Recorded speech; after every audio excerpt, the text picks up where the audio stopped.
أهلا بكم أعزائي طلبة الصف الثالث الإعدادي. وقفنا المرة اللي فاتت على الموارد الاقتصادية وخدنا منها الزراعة والرعي. هناخد درس جديد اسمه النشاط التعديني في العالم. في البداية، ما المقصود بالنشاط التعديني؟ النشاط التعديني هو استخراج المعادن ومصادر الطاقة من فحم وبترول وغاز طبيعي من بطن الأرض أو بالقرب من سطح الأرض. يعني أنا بستخرج معدن أيا كان المعدن، حديد، نحاس، منجنيز، بوكسايت، أيا كان المعدن، وبستخرج مصادر طاقة فحم وبترول وغاز طبيعي. ولكن النشاط التعديني ده ليه مراحل. مراحله أولا إن أنا أبحث وأكشف عن الخامات. المرحلة التانية إن أنا أعد منجم عشان أستخرج منه الخامات. المرحلة التالتة إن أنا أنتج وأنقل وأوزع المنتج اللي أنا عملته من المعادن أو مصادر الطاقة. طب ما هي الموارد المعدنية الموجودة؟ هناك 2000 معدن على سطح الأرض، لم يستغل منه فعليا على المستوى التجاري والصناعي سوى 200 معدن فقط. هل المعادن أهمية؟ طبعا. ده المعدن ليه أهمية كبرى في قيام الصناعات المعدنية والهندسية. طب اديني نوع من أنواع المعادن. واحد، الحديد. أهميته إيه؟ يستخدم في الصناعة. طيب، إيه هي أهم الدول في إنتاج معدن الحديد؟ الصين ثم استراليا. طب ايه الدول التي لا تستطيع ان تستغل الثروة القومية لديها وهي خام الحديد مثل الدول النامية وتقوم بتصديره زي دولة موريتانيا؟ طب مين اللي بيستورده؟ الدول المتقدمة الصناعية زي اليابان وبريطانيا وألمانيا وغيرها. ماشي. طب هناك معادن أخرى؟ نعم، هناك معدن مثل معدن النحاس. النحاس لا يقل أهمية عن الحديد، ولكنه أقل كمية أو أقل تواجدا في الطبيعة من الحديد. النحاس أهميته أنه يستخدم في صناعة الأسلاك والأدوات الكهربائية. أولى الدول في إنتاجه شيلي، دي موجودة في قارة أمريكا الجنوبية. وثاني الدول هي الصين بقارة آسيا. هل هناك موارد معدنية أخرى؟ نعم، هناك معدن البوكسايت. معدن البوكسايت هو الخام الأساسي لصناعة الألمنيوم. معدن البوكسايت يعتبر ما بيستغلش في الدول النامية، ولكن تستطيع دول أخرى أن تستغله مثل الولايات المتحدة الأمريكية التي تقوم باستغلال خام البوكسايت في صناعة الألمنيوم. وهل هناك مقومات أو عوامل لقيام هذه الصناعة؟ طبعا. أولا توافر خام البوكسايت. اتنين، لازم ولا بد وجود طاقة كهربائية كبيرة جدا. لازم توافر خبرة فنية وعلمية. ولازم يكون عندي سوق محلية وخارجية تستوعب إنتاج الألمنيوم اللي أنا أنتجته ده اللي أنا أبيعه. طب أولى الدول في إنتاج خام البوكسايت هي قارة ودولة أستراليا. طب الدول اللي بتنتج بوكسايت برضو تاني عندي زي أو بتنتج بوكسايت وبتصنع ألمنيوم زي كندا واليابان. الدولة الكبيرة جدا اللي بتستورد خام البوكسايت وتصنع الألمنيوم بعيدها تاني هي الولايات المتحدة الأمريكية. هل هناك موارد معدنية أخرى؟ نعم، هناك معدن مثل معدن المنجنيز والفوسفات والكروم وغيرها من المعادن التي لها استخدامات كبيرة في الصناعة. طيب، خدنا المعادن وخدنا اللي بيدخل في اسلوب التعدين او هي طرق التعدين اللي هي مجموعة المعادن اللي بتستخرج من باطن الارض. طب ايه اللي بيستخرج تاني من باطن الارض؟ اللي بيستخرج تاني من باطن الارض مصادر الطاقة. وانواع مصادر الطاقة عديدة جدا. اول نوع من مصادر الطاقة اللي هو الفحم. ما المقصود بالفحم؟ الفحم هو عبارة عن نباتات كانت موجودة منذ ملايين السنين، انطمرت يعني اندفنت تحت التكوينات الصخرية، ومع الضغط والحرارة تحولت إلى مواد كربونية سوداء اللي هي الفحم. يعني عبارة عن نباتات اتدفنت في باطن الأرض، ونتيجة الضغط والحرارة تحولت إلى مواد كربونية سوداء. هل الفحم أهمية؟ طبعا. الفحم ليه أهمية كبيرة جدا جدا. أولا، إن هو كان عماد الثورة الصناعية في أوروبا أواخر القرن الثامن عشر الميلادي. يعني أساس الصناعة في قارة أوروبا في أواخر القرن التمنتاشر الميلادي.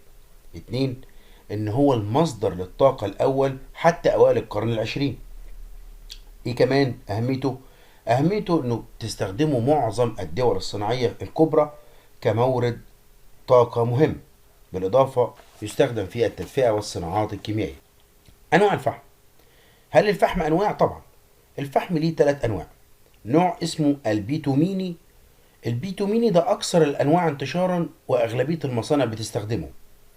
النوع التاني اسمه الانثراسايت. الانثراسايت ده أجود أنواع الفحم، ولكن للأسف وجوده قليل جدا في الطبيعة. النوع التالت اسمه الليجنايت. الليجنايت ده أقل الأنواع جودة، وعلى الرغم من كده نلاقيه بكمية كبيرة. طيب، ايه هي أولى القارات في إنتاج مصدر الطاقة اللي هو الفحم؟ قارة أوروبا وآسيا بتسجل رقم واحد، أوروبا واتنين آسيا، في إنتاج الفحم. ومن أهم الدول اللي بتنتج الفحم بشكل كتير وكبير جدا اللي هي الصين والولايات المتحدة الأمريكية. هل هناك أنواع أخرى من مصادر الطاقة؟ نعم. مصدر مهم جدا اللي هو اسمه البترول. البترول يعني باللغة اليونانية زيت الصخر. يعني باللغة اليونانية زيت الصخر. طيب، ما المقصود بالبترول؟ البترول هو تحلل كائنات عضوية تعيش في البحار، تجمعت بكميات كبيرة وغطتها رواسب الطين والرمل، وتحللت وتحولت إلى بترول. يعني البترول هو عبارة عن كائنات عضوية اندفنت في باطن البحار والمحيطات، ونتيجة الضغط والحرارة تحولت إلى مواد بترولية. يعني البترول كائنات عضوية والفحم نباتات. طب، قال لي البترول أهمية؟ طبعا. أولا، البترول بيستخدم في عملية التكرير، يعني إن أنا أستخلص من مصدر طاقة البترول مشتقات اللي هي البنزين والسولر. البترول مصدر مهم جدا للتنمية الاقتصادية والاجتماعية في أي دولة، وبتعتمد عليه الدول الصناعية وبين الدول بعضها البعض، خاصة الدول الصناعية اللي بتعتمد على البترول كمصدر للطاقة. وبتحرص كل الشركات العالمية على تدفق البترول إليها، وده بيسبب قلق ومشاكل في الدول النامية. طب، ما هي أولى الدول المنتجة للبترول؟ أولى الدول المنتجة للبترول هي المملكة العربية السعودية. المملكة العربية السعودية بتسجل المركز الأول في إنتاج البترول، يليها دولة روسيا، ثم الولايات المتحدة الأمريكية. وما ننساش إن دول الخليج العربي بتسجل نسبة كبيرة في إنتاج البترول والغاز الطبيعي، تصل نسبتها ل 47%. ما هي مصادر الطاقة الأخرى التي يتم استخراجها من باطن الأرض كعملية من عملية التعدين؟ هي استخراج المعادن ومصادر الطاقة. الغاز الطبيعي. الغاز الطبيعي ما المقصود بيه؟ زي ما عرفت الفحم والبترول هعرف الغاز. الغاز ده عبارة عن مكونات من الغاز موجودة في باطن الأرض داخل مسام الصخور. ممكن نلاقي الغاز ده إما في حقول لوحديه أو مصطحب مع البترول.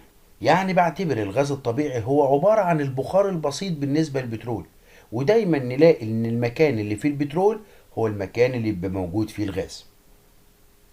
طيب، ايه هي اهمية الغاز؟ الغاز الطبيعي هو عبارة عن مصدر طاقة رخيص ونظيف، ويعتبر من اكثر انواع الطاقة المستخدم في العالم، وانه بيستخدم في الصناعة بشكل واسع، وانه له استخدامات منزلية.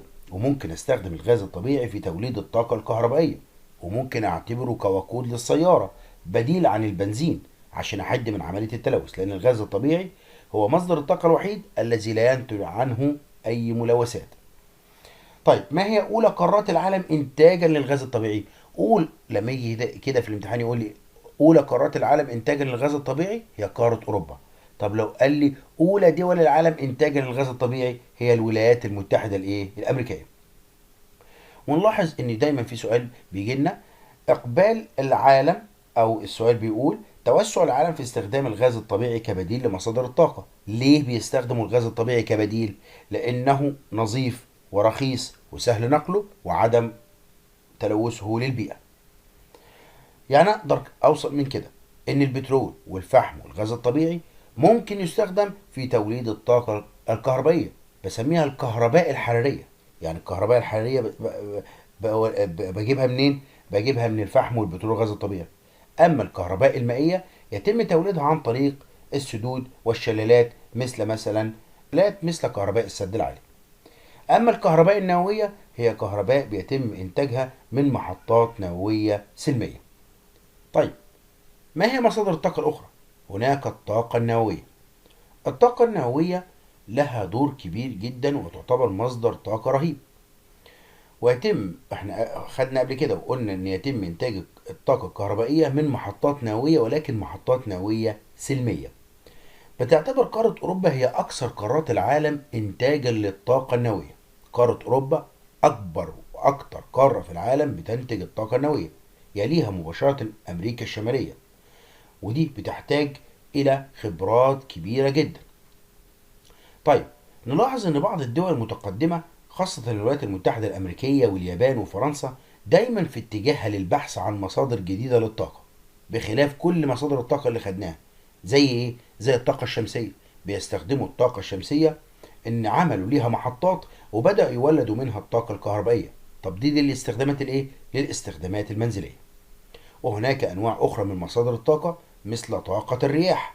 وتعتبر دولة فرنسا وبريطانيا والولايات المتحدة، وخلي بالكوا دي دول متقدمة جدا، هي من أهم الدول التي تستخدم طاقة الرياح في توليد الكهرباء. وهناك ما ننساش برضو الدول العربية.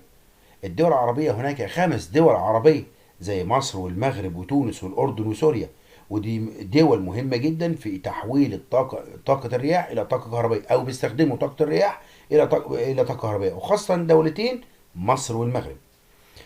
كل ده عشان يستغلوا الرياح في توليد الطاقة الكهربائية.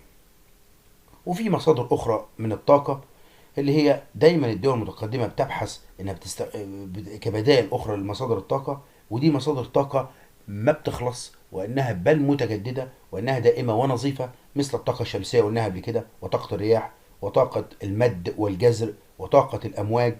وكل الدول اللي بتستغل هذه الطاقات هي دول متقدمة زي بريطانيا وفرنسا واليابان وروسيا، ودول دايما في تفكيرها انها بتبحث عن مصادر أخرى للطاقة، بخلاف الفحم والبترول والغاز الطبيعي اللي هي مصادر طاقة غير متجددة ومصادر طاقة قابلة للنفاذ. شكرا لكم أعزائي الطلبة، وألتقي بكم مع درس آخر من دروس الجغرافيا. إلى اللقاء.